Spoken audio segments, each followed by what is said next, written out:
Have you ever been on a late-night flight where the cabin is dark and everyone's asleep? You look out the window, and all you see is endless black. Now, imagine you're not alone in that darkness. A flight that was supposed to be completely routine suddenly turns into an absolute nightmare. In the dim light of the cabin, shadows start to move in ways they shouldn't. Faint whispers echo through the aisles, but no one seems to be talking. Fear begins to creep in, a cold dread that takes hold and won't let go. What started as a simple trip with over 100 passengers ends in a horrifying mystery. Only 3 people make it out alive.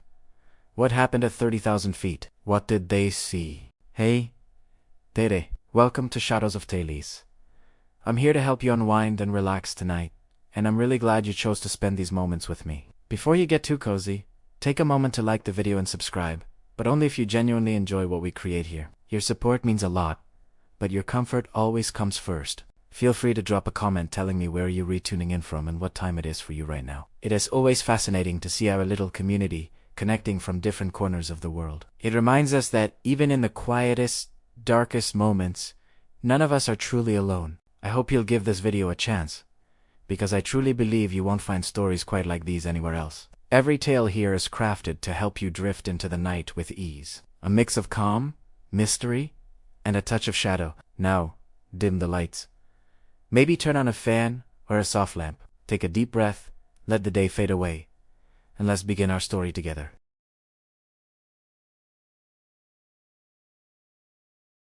The night sky was a vast, inky blackness. Heavy clouds gathering like a shroud above Flight 917. Nearly 100 souls were settled in for what should have been a routine journey through the darkness. But tonight, routine was a luxury they wouldn't have. It started subtly, with strange noises echoing through the aisles. They were faint whispers at first, only audible to those seated by the windows, as if the plane had silently slipped into an invisible pocket of the world, a place uncharted and unknown to humankind. Most passengers dismissed it as turbulence, the familiar shudder of a plane navigating rough air. But that sense of normalcy quickly dissolved. Fear, cold and creeping, began to weave its way through the cabin. Out of the corners of their eyes, people saw movement. Shadows danced and intersected with the dim cabin lights. Spectral figures flitting about as if they were lost spirits searching for something they could never find. The feeling of being watched became a palpable, suffocating presence.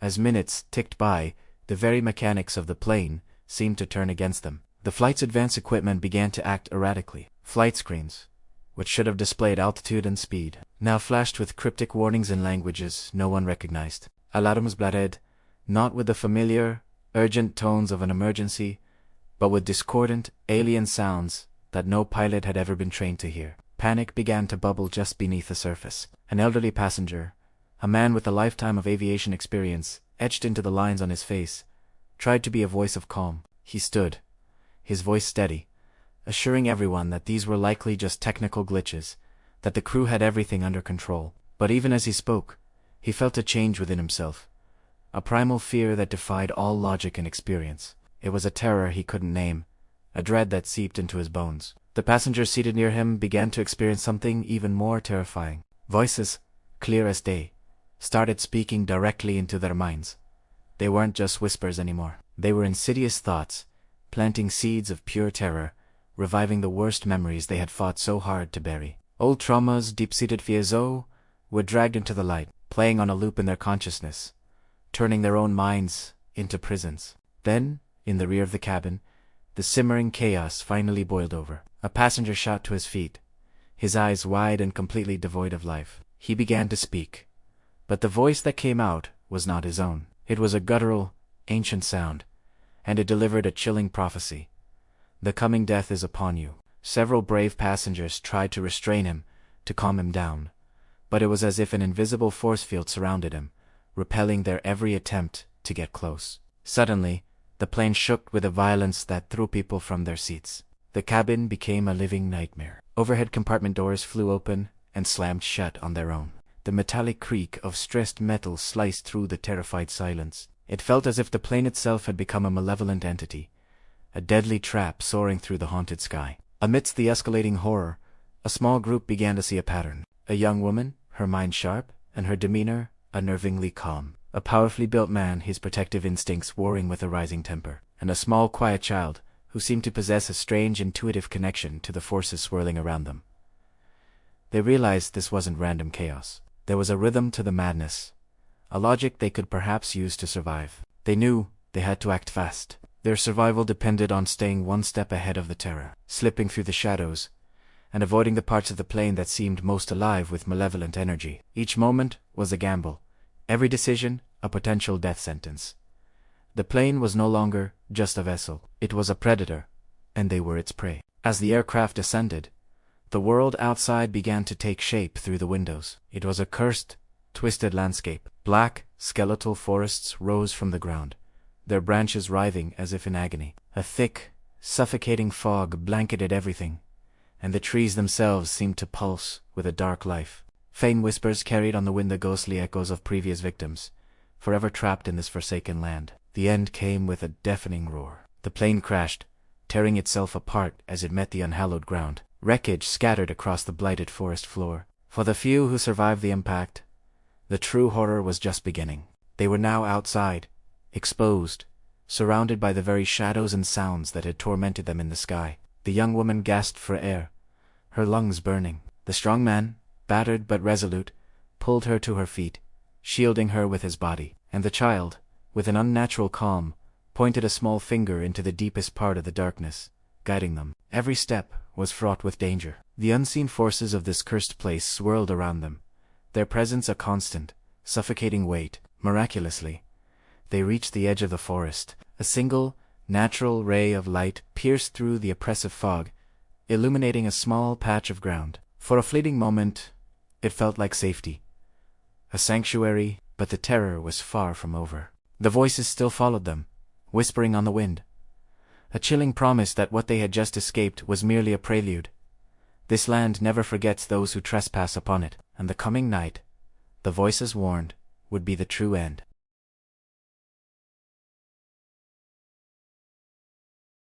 The first light of dawn was just a pale whisper, struggling to cut through the thick, clinging fog. We stepped away from the wreckage, the three of us, myself, Anna, Marcus, the strong one, and little Ethan. The world around us was silent, but it was a heavy, watching silence. Every sound felt like a violation. The crunch of dead leaves under our feet was a gunshot. The snap of a twig was a scream. And then there were the other sounds. Distant moans, too close to human for comfort, that seemed to come from everywhere and nowhere at once. I squeezed Ethan's small hand, my own heart a frantic drum against my ribs. Marcus kept looking back, his body tense, his every instinct screaming that we weren't alone. We were being followed, hunted by something we couldn't see.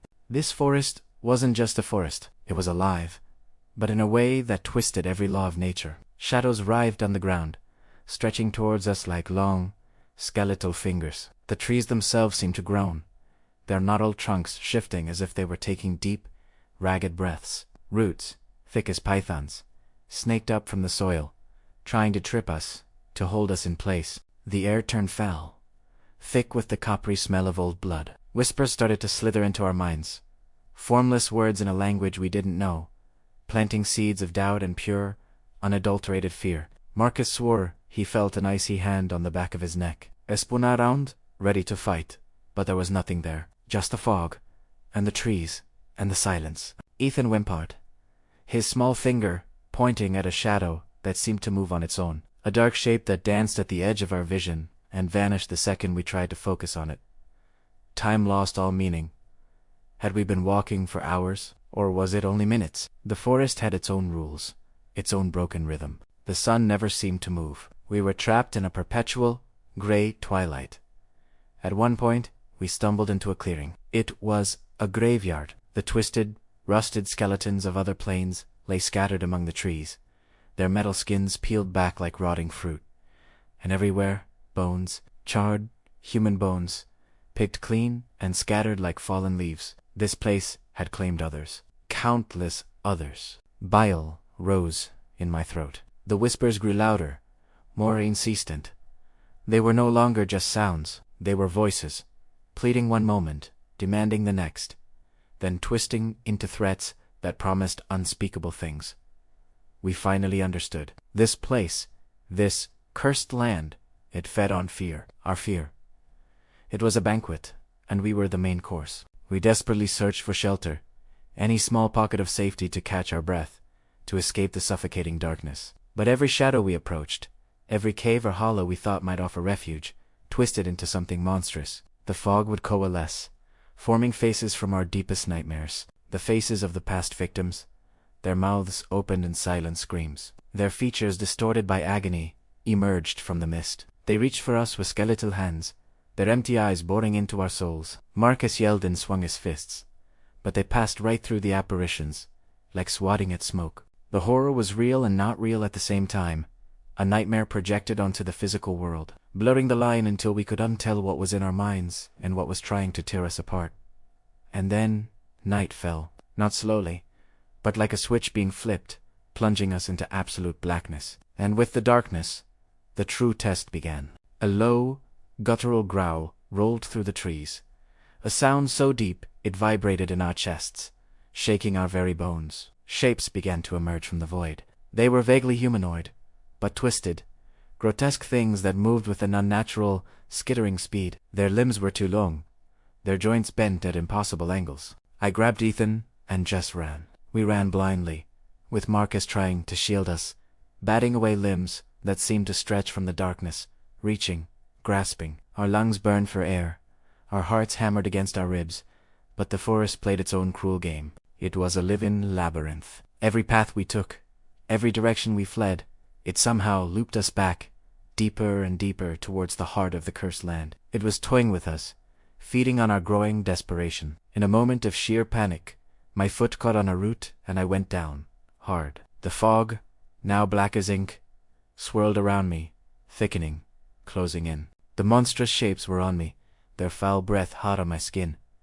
I screamed. Marcus dove back, grabbing my arm, hauling me to my feet. Ethan cried out my name, his small voice swallowed by the oppressive dark. I don't know how we did it. We just kept moving. Fueled by poor, primal instinct, by the microscopic sliver of hope that somewhere, somehow, survival was still an option. And that's when we saw it. A faint glimmer in the distance, a tiny pinprick of light piercing the suffocating blackness. Was it a trap, another illusion designed to break us? We didn't care. It was a chance. With the last ounce of strength we had, we ran for Italiano. We ran towards the light, knowing it could be our salvation, or just a new, more elaborate form of damnation. The light led us to an ancient structure, a ruin of crumbling stone, half swallowed by moss and vines. An unnatural warmth radiated from it, pushing back the cold, the fog, and the things that hunted in it. As we stumbled inside, for the first time since the crash, the relentless pursuit seemed to pause. It was a fragile reprieve, a momentary ceasefire in a war we were losing. We collapsed against the stone walls, gasping for air, our bodies screaming in protest. The growls faded into the distance. The grasping shapes retreated into the shadows. We were safe, for now. But the whispers never stopped. They were fainter here, but still present, a constant, insidious reminder curling at the edges of our minds, a reminder that the cursed land does not forget, and whatever dwelled in its dark heart was patient. It was waiting. It knew the night was long, and it would be back to reclaim what it had already touched.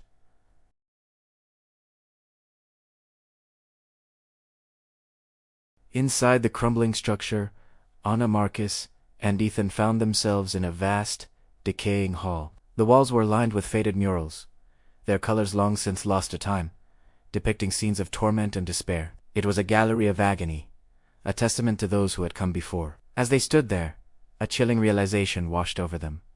The shadows in the room were alive. They moved independently across the stone floor, stretching and twisting in ways that defied the laws of physics and light. The air was thick with the smells of decay and iron, a metallic tempest that coated the back of their throats. Every step they took echoed unnaturally, the sound amplified and distorted as if the building itself was listening, cataloging their every move. Young Ethan clung to Anna, his small body vibrating with a fear so profound it was almost a physical force. Yet, amidst his terror, something else was at play. He seemed inexplicably drawn to the flickering shadows that danced and beckoned at the edges of his vision. As they ventured deeper into the hall, the true horror of the murals became clear. They weren't just decorations. They were warnings, portraits of the damned, The faces of people who had entered this place before were frozen in eternal agony, their eyes wide with a terror that transcended the faded paint, their mouths open in silent, unending screams. Anna's heart pounded against her ribs, a frantic drumbeat in the suffocating silence. A cold, unnatural wind swept through the room, carrying with it whispers that seemed to mimic their own voices. The whispers twisted their private fears, their deepest anxieties, and hurled them back in grotesque mockery. The sound was designed to break them, to shatter their resolve from the inside out. Marcus gritted his teeth, his knuckles white as he fought to maintain his focus. He was their anchor, their protector, but even he felt the creeping paralysis of dread clawing at the edges of his mind, a cold, insidious poison. Then, the shadows began to coalesce. They drew together from the corners of the room, flowing like liquid night, and formed a single, horrifying shape. It was tall, humanoid, but impossibly thin, with elongated limbs that bent at unnatural angles. Its eyes were hollow voids, dark pits that seemed to pierce straight through their souls, seeing not just their bodies, but the fear feasting on their hearts. The figure moved without a sound, a silent predator gliding across the stone. Yet its very presence was a physical weight, crushing the air around them, making it hard to breathe. Anna screamed, a raw, primal sound of pure terror. The figure's head tilted, a gesture of unnatural curiosity, as if her fear was a fascinating new sensation. Ethan whimpered, hiding his face behind Marcus's leg. The creature's attention seemed drawn specifically to the palpable waves of fear radiating from them. He was feeding on it, growing stronger, more defined with every terrified heartbeat. There was no choice but to run. They turned and fled, stumbling through hallways that seemed to stretch into infinity. The architecture of the place was a nightmare made real. Doors they opened led to solid brick walls. Staircases twisted impossibly back on themselves, leading them right back to where they started. Every turn, every new corridor, brought fresh horrors. Voices whispered from the walls, secrets of despair that only they could hear. They named their deepest insecurities, taunted them with vivid memories of failure, loss, and guilt. Anna felt the walls themselves closing in, the shadows reaching out with cold, ethereal tendrils that brushed against her skin, leaving a trail of icy dread in their wake. Time lost all meaning. Had they been running for hours, or was it only minutes? The terror warped their perception, stretching moments into eternities. At one point, they burst into a large chamber filled with broken mirrors. Hundreds of sharp, glittering fragments littered the floor and hung precariously from the walls. But the reflections were wrong. They didn't show their own faces, but twisted, distorted versions of themselves. Reflections with gaunt faces and eyes filled with madness, all screaming silently from behind the glass. Marcus, driven by a desperate need to understand, reached out to touch the surface of a larger shard. As his fingers made contact, his reflection grinned wickedly, a cruel, malicious smile that his own face did not make. Its lips moved, mouthing words he couldn't hear but understood perfectly. You will never leave.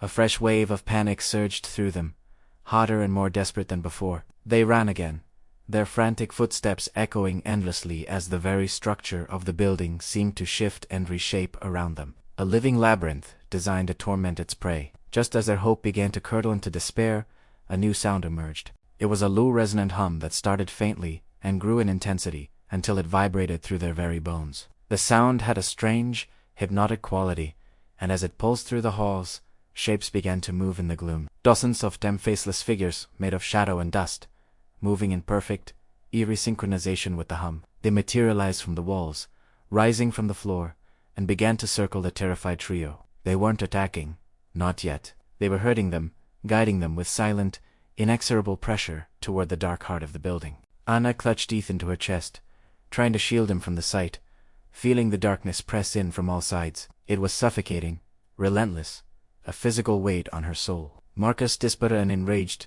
tried to fight back. He swung his fists at the shadowy figures, but his hands passed right through them, meeting only empty, cold air. Every attempt to resist, every act of defiance, only seemed to amuse the unseen forces controlling this place. The circle of figures tightened, their silent presence a far greater threat than any physical violence. They were being driven, and there was nothing they could do to stop it. The figures herded them back into the vast central hall, the one with the murals of the damned. But now, something was different. In the center of the floor was a massive, gaping pit that hadn't been there before. It was a chasm of perfect, absolute blackness, deeper than any night. A cold wind exhaled from its depths, carrying that same foul scent of rot and despair, but now it was mixed with something else. Whispers, faint, coaxing voices emanated from the pit, calling to them, promising them freedom from the terror. They promised peace, an end to the running. All they had to do was step a little closer, lean in, and let go. Every instinct screamed that this was a trap, the final, ultimate deception. Yet the darkness seemed to reach out with an invisible gravity, tugging at their limbs, pulling at their minds. The promise of an escape from the endless torment was a powerful siren song. Anna's resolve wavered. Her legs felt heavy, her mind numb. Just for a second, the thought of oblivion seemed like a sweet relief. But Marcus grabbed her arm, his grip firm, his face a mask of grim determination. He forced them both to take a step back from the edge. And then, something unexpected happened. Ethan, who had been trembling with fear this whole time, stared down into the pit. His small hand was still trembling, but his eyes, which had been wide with terror, now burned with an uncanny, chilling understanding. He wasn't just scared, he was seeing something they couldn't. It was in that moment that the horrifying truth finally dawned on them all, clear and cold as a tombstone. This place was alive. It was a sentient predator. It wasn't just feeding on their fear. It was feeding on their will to survive. Every choice they made, every frantic heartbeat, every flicker of hope they dared to feel was just more fuel for this cursed, insatiable entity. They were trapped in the belly of a beast that consumed souls. The odds were impossible. The shadows promised eternal torment, and the very air they breathed sought to break their minds. And yet, looking at each other, at Marcus's fierce defiance, at Ethan's strange new clarity, at the surviving spark in Anna's own heart, they knew they couldn't give up. They had to keep moving. Survival demanded it. They turned their backs on the pit and its false promises, and once more, they ran, plunging back into the shifting maze, even as the darkness whispered promises of an oblivion that threatened to drown them all.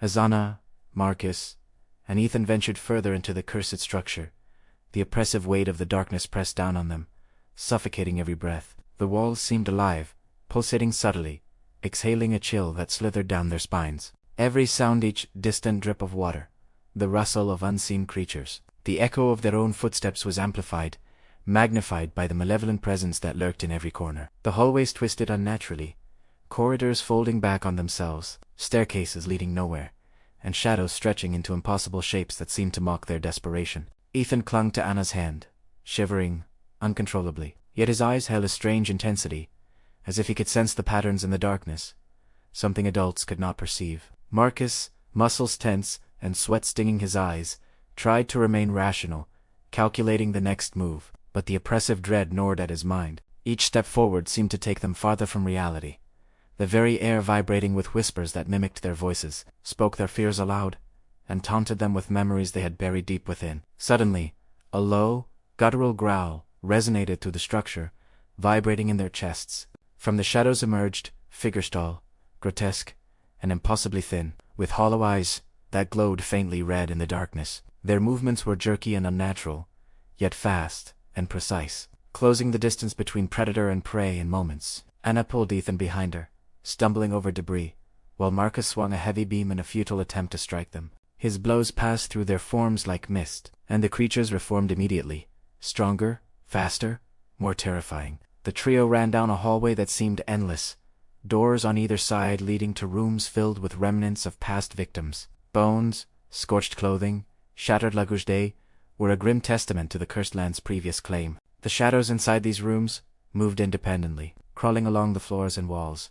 reaching out for them with spindly, claw-like fingers. Anna tried to block Ethan's gaze, but his wide eyes reflected both terror and understanding, as though he could see the patterns and intentions of the darkness in a way that adults could not. Time lost all meaning. Minutes, hours, or something else entirely, passed in a haze of fear and instinct. Every corridor they entered twisted further, echoing with screams both past and imagined. Whispers told secrets, revealed their weaknesses, and mocked their survival. The structure itself seemed to anticipate their movements, shifting, folding, and rearranging itself, ensuring that escape was never straightforward. Finally, they stumbled into a massive atrium. The ceiling had partially collapsed, revealing glimpses of a sky eternally dark, swirling with clouds that churned like liquid shadows. The floor was littered with debris, and broken columns leaned at impossible angles. From the fissures in the walls, a cold wind exhaled, carrying with it faint, almost human cries. Shapes emerged from the fog,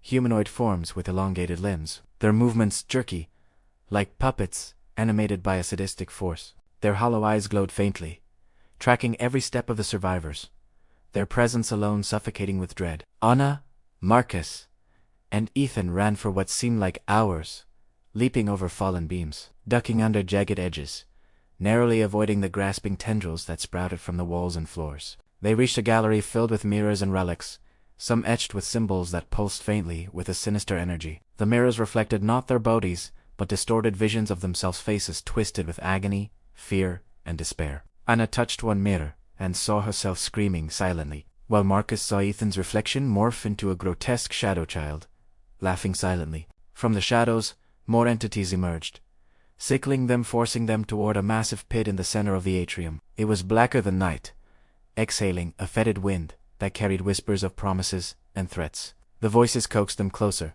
offering escape, relief, freedom, but Anna felt the trap immediately, knowing the pit was another layer of the curse. Marcus pulled them back, forcing them to resist the seductive pull of the darkness. Ethan stared at the abyss, trembling, yet oddly calm, as though some innate awareness guided him. For hours, they navigated the atrium, battling exhaustion, fear, and hallucinations. The shadows learned their movements, anticipating each step, adapting to their attempts to escape. Anna's resolve wavered, her mind assaulted by memories of failure, loss, and despair. Marcus's strength began to falter, his muscles screaming in protest, yet he pressed on, driven by the fragile hope of keeping Ethan alive. The cursed structure fed on their fear, their hesitation, and their desperation. Yet despite the endless horror, they pressed forward, knowing that survival required unity, courage, and the smallest sparks of hope in a world that seemed determined to crush it.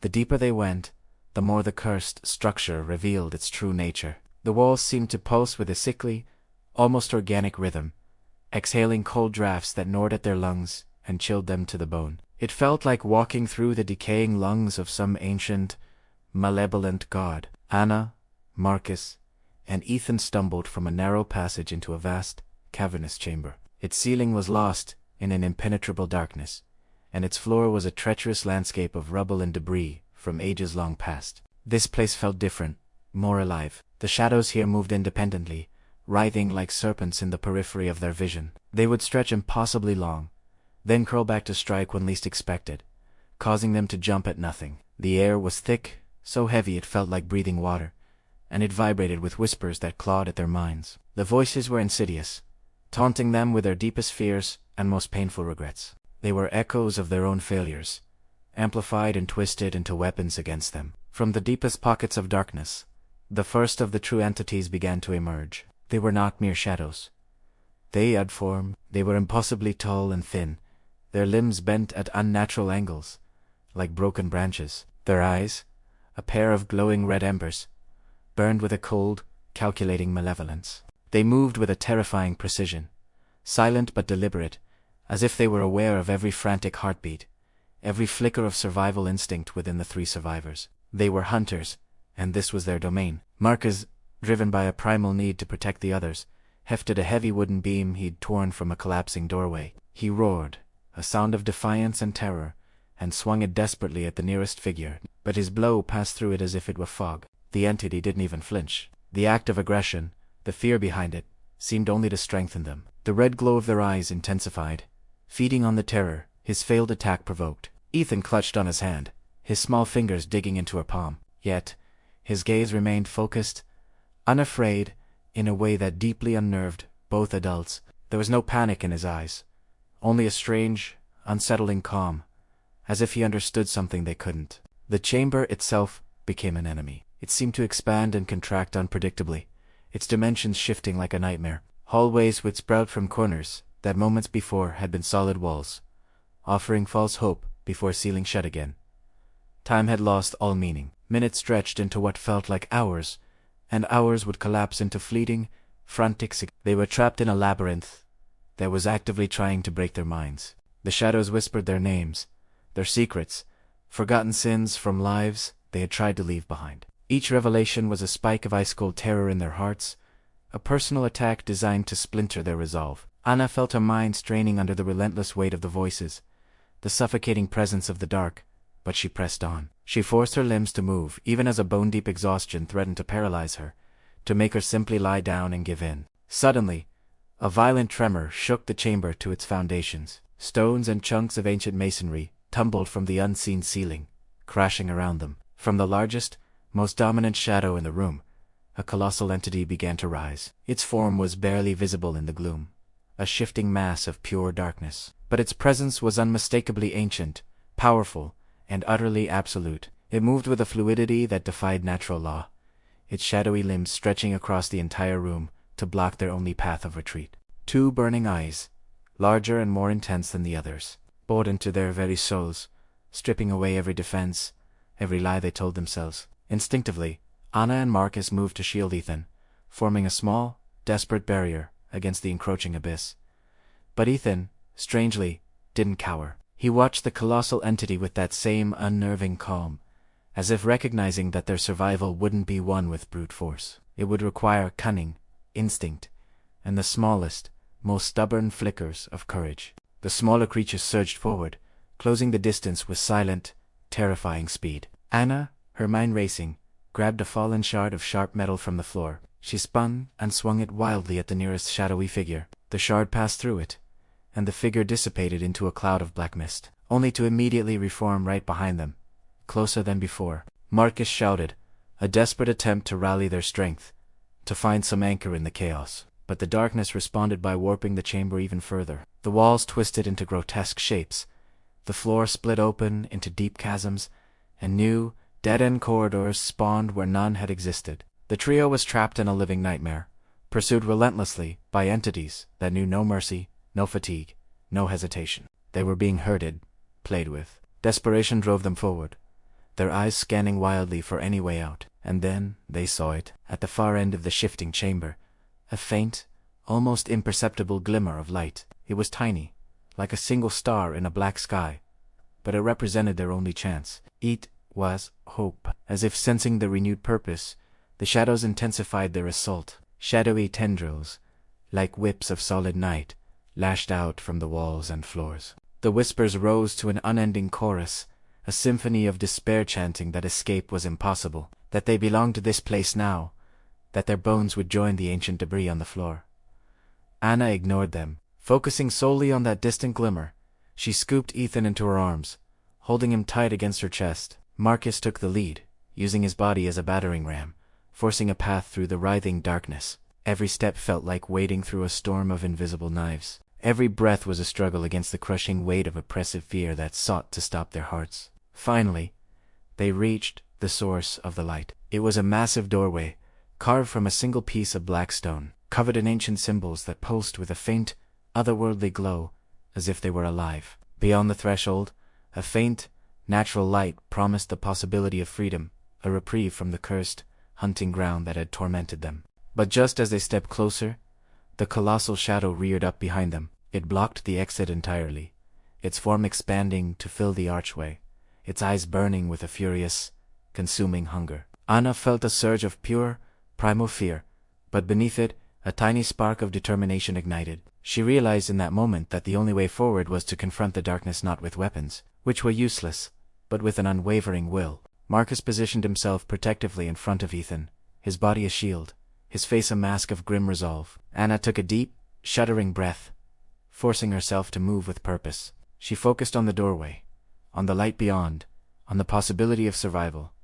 She would not let this place have them. The shadows surged one last time, a final, desperate wave of malice. Tendrils lashed out, the air vibrated with a hateful energy, and the whispers screamed in their minds. The trio pressed forward together, step by agonizing step, their heartbeats falling into a perfect, unified rhythm, as if their unity itself had become a weapon against the curse. Every ounce of fear became fuel. Every moment of hesitation was a trap they had decided. They continued their slow, desperate march, moving toward the light that represented the fragile, beautiful hope of life beyond the nightmare. They were no longer just running. They were fighting back with the only thing they had left, each other.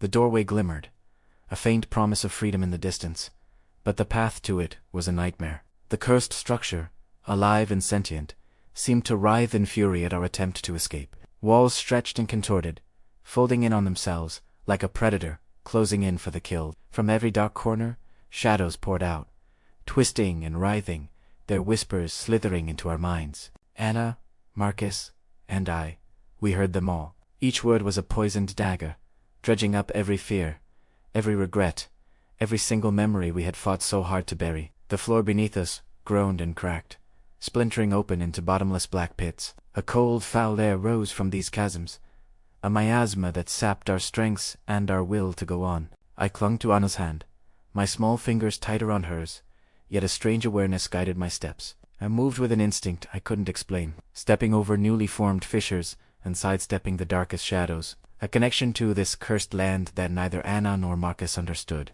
Marcus took the lead, a makeshift club in his hand, swinging at debris to clear a path. But every strike seemed to only provoke the darkness. Shadowy tendrils, like living whips, lashed out at us, sensing our every heartbeat, our every moment of hesitation. We pressed on, fueled by adrenaline and a desperate, raw will to survive. Exhaustion was a heavy cloak on our shoulders, and terror clawed at the edges of every thought, but we couldn't stop. We wouldn't stop.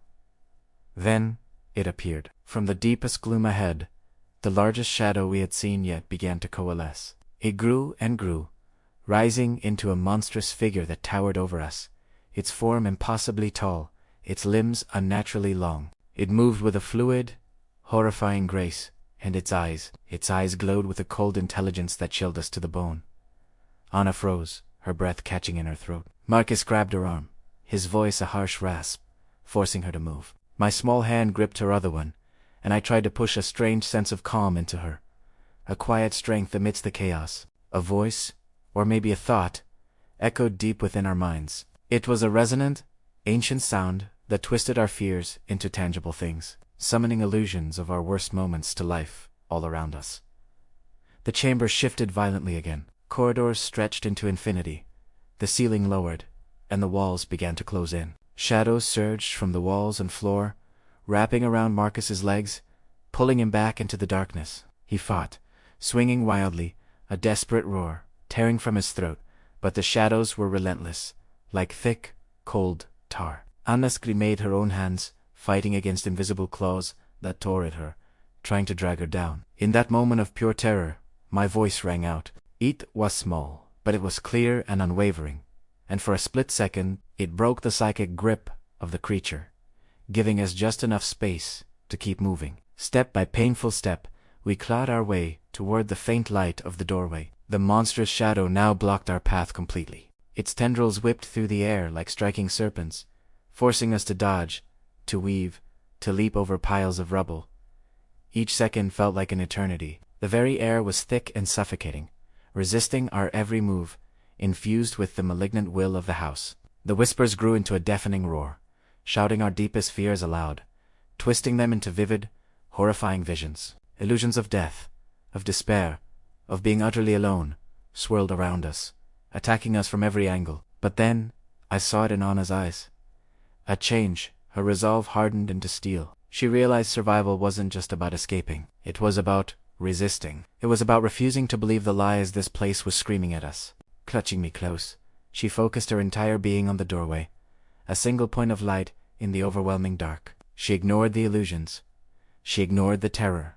She ignored the monster's psychic assault. Marcus saw her determination and followed her lead, his jaw set, gritting his teeth. He moved with a single-minded purpose to protect May, to protect her. Together, we advanced, our hearts pounding in a frantic, unified rhythm, a drumbeat of defiance against the darkness that wanted to claim us. A massive chasm suddenly split the floor right before the doorway. With a final, desperate surge of energy, we leaped. For a moment, we were airborne, sailing over the black abyss, the snapping tendrils of the shadow creature just inches below our feet. The monster let out a roar. Maybe we just imagined it in the chaos of our minds, and it recoiled, just for a second. It was the only opening we would get. Anna shoved me forward. Marcus shielded us from behind, and in a blur of motion, we crossed the threshold. The doorway slammed shut behind us with a thunderous, final echo, sealing the shadows and the monster inside. We collapsed to the ground, gulping in air that didn't taste of dust and fear. We were outside. The ground was uneven and shrouded in a thick fog, but through the mist, a pale, fragile light pierced through. It was the sun, or what passed for it in this forsaken land. The whispers of the cursed place still lingered at the edge of our hearing, promising we would be back, but the immediate danger, the suffocating terror, had passed. We stood together, shaken and exhausted, but alive. 3 survivors of a nightmare too terrible to ever truly explain.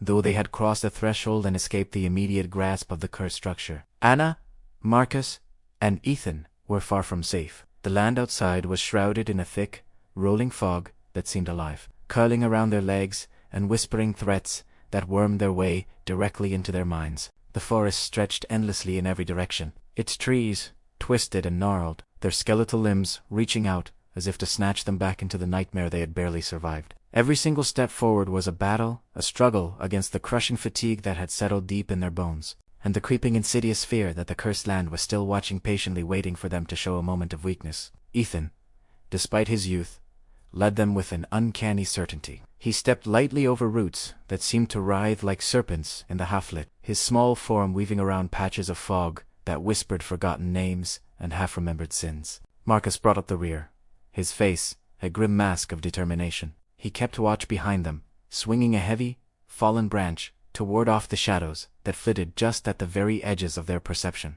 Always there, always watching. Anna gripped Ethan's small hand so tightly her knuckles were white. She forced herself to focus on the simple act of moving, one foot in front of the other.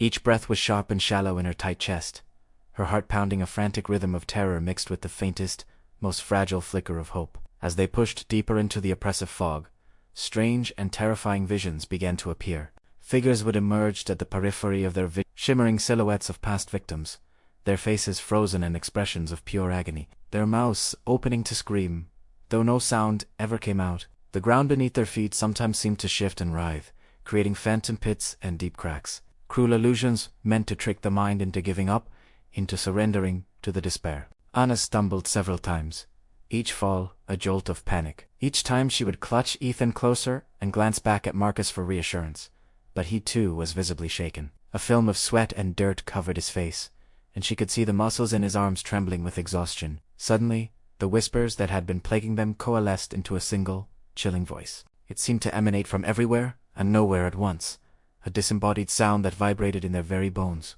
"You cannot leave," it hissed, the words slithering through the fog. "You belong here." The fog thickened instantly, swirling and twisting into shapes that resembled the monstrous shadow they had encountered inside the structure. These dark forms began to move independently, closing in on them from all sides. Marcus swung the branch desperately at the air, but his strength was waning. His swings passed through nothing but mist, accomplishing nothing. It was like fighting ghosts. The darkness seemed to grow with every flicker of their fear, feeding on the very energy they were using to resist it. Just as despair threatened to consume them, Ethan, small yet unyielding, pointed a trembling finger toward a faint glimmer in the distance. It was a light, but not like the faint, sickly sun they had glimpsed before.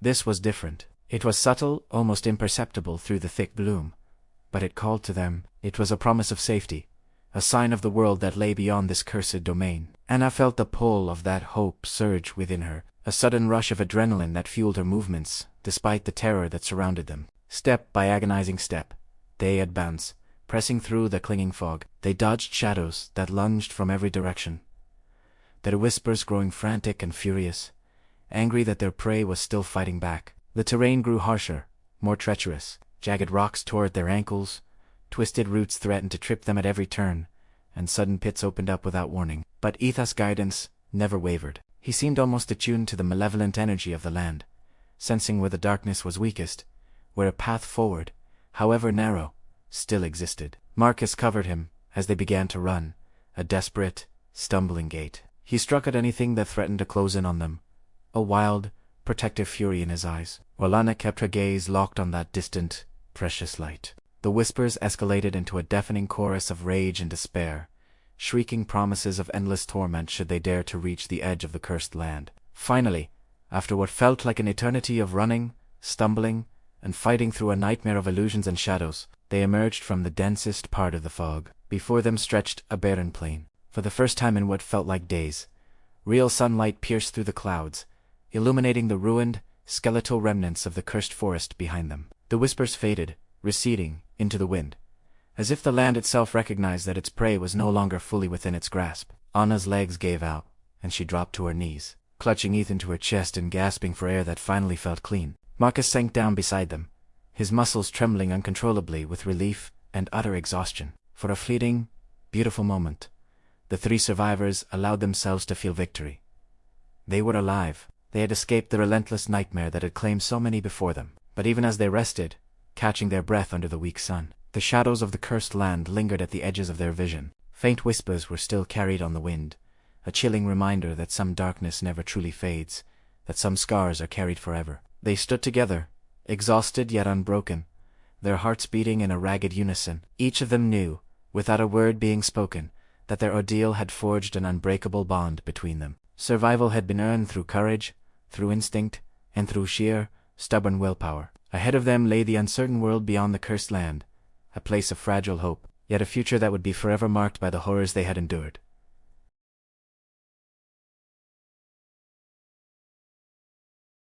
The barren plain stretched before them, a vast, pale expanse, under a washed-out sun. Twisted remnants of the cursed forest stood like skeletal sentinels at their backs. Anna, Marcus, and Ethan moved cautiously, each step a heavy reminder of the nightmare they had just escaped. A ghostly fog clung to the edges of their vision, a subtle veil hiding whispers that seemed to watch, to observe, always waiting for a moment of weakness. Even though they were technically safe, the oppressive memory of that cursed land clung to them like an invisible shroud, weighing down their souls. They had to keep moving.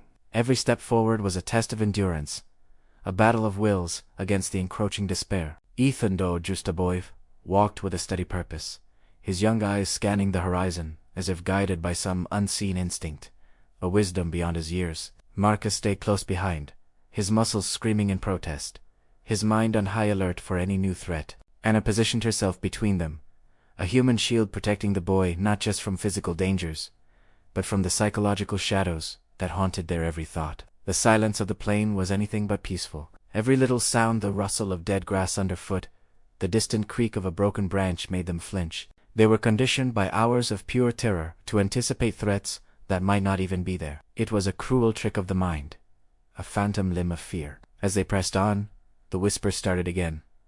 Faint at first, distant, almost haunting. They were no longer just sounds, but shapes, apparitions flickering at the corners of their vision. Faces began to appear at whispered, spectral echoes of the cursed land's previous victims. Some were disturbingly familiar, faces they'd seen trapped in the mirrors of that horrific structure. Others were entirely new, their eyes wide with a silent, eternal plea. A cold shiver traced its way down Anna's spine, but she forced herself to ignore it, to push the images away. She couldn't afford to break, not now. Marcus, sensing the rising tension, muttered quiet words of reassurance. They weren't for Ethan, not really. He was talking to himself, trying to anchor his own mind against the tide of encroaching fear. It was a mantra against the madness. Hours passed, or maybe it was only minutes.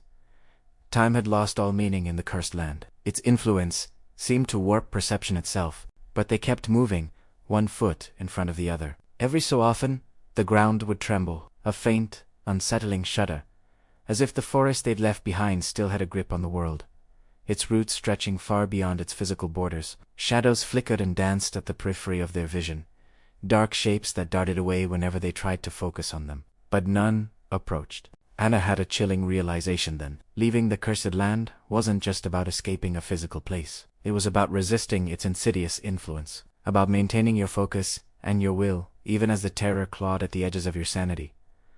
The real battle wasn't behind them. It was inside their own minds. And then, finally, a glimmer of hope.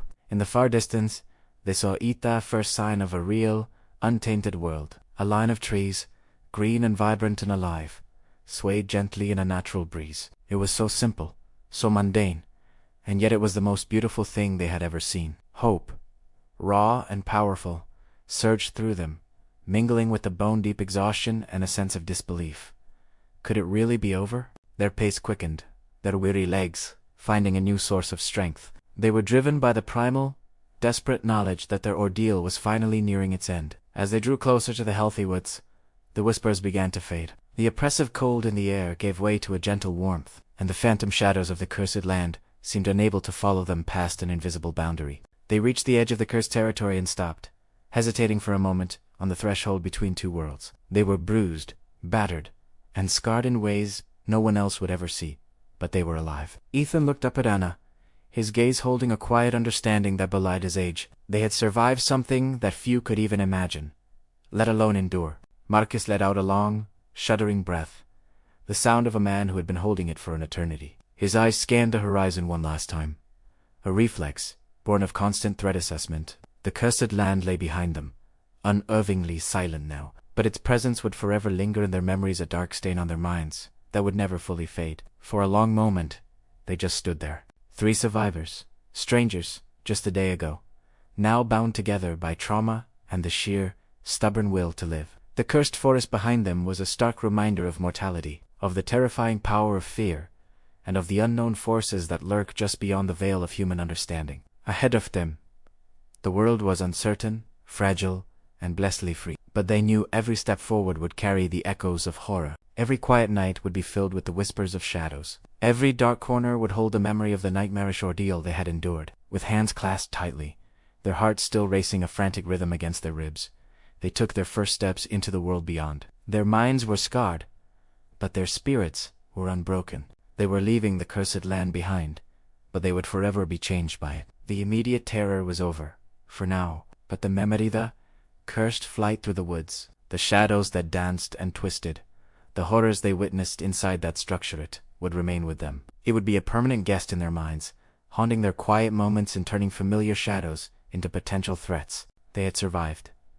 It wasn't just luck, it was courage, it was instinct, and it was an unyielding, desperate determination to live. And though the cursed land remained, a festering wound on the world, they had proven something vital. They had proven that even in the deepest, most absolute darkness, hope and survival could endure. They walked on, together, into the light. Thank you for watching. If you enjoyed this story, don't forget to like, comment, and subscribe for more tales from the shadows.